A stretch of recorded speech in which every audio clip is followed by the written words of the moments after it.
أعوذ بالله من الشيطان الرجيم. سورة نوح مكية. بسم الله الرحمن الرحيم.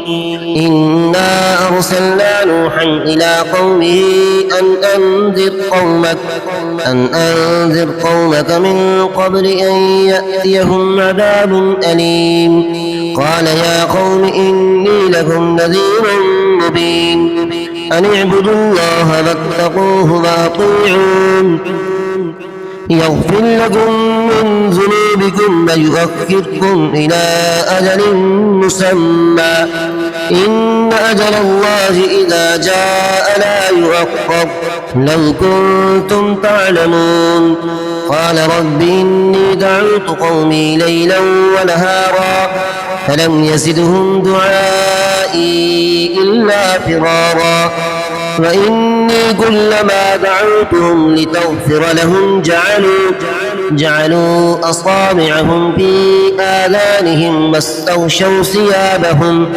واستوشوا ثيابهم وأصروا واستكبروا استكبارا ثم إني دعوتهم جهارا ثم إني أعلنت لهم وأسررت لهم إسرارا فقلت استغفروا ربكم إنه كان غفارا يرسل السماء عليكم مدرارا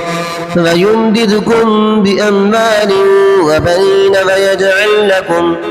ويجعل لكم جنات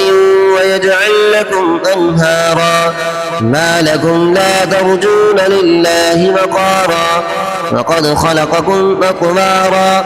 ألم تروا كيف خلق الله سبع سماوات طباقا وجعل القمر فيهن نورا وجعل الشمس سراجا والله أنبتكم من الأرض نباتا ثم يعيدكم فيها ويخرجكم إخراجا والله جعل لكم الأرض بساطا لتسلكوا منها سبلا فجاجا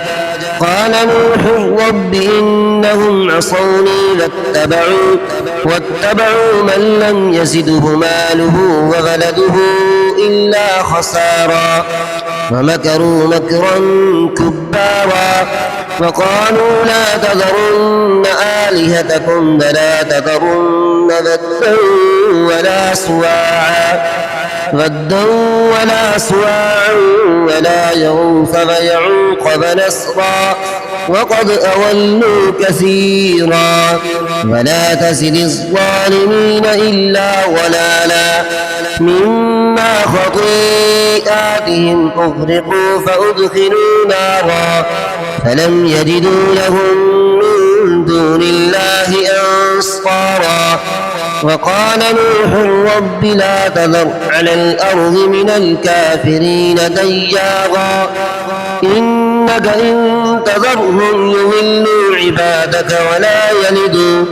ولا يلدوا إلا فاجرا كفارا رب اغفر لي ولوالدي ولمن دخل بيتي مؤمنا وللمؤمنين والمؤمنات ولا تزد الظالمين إلا تبارا.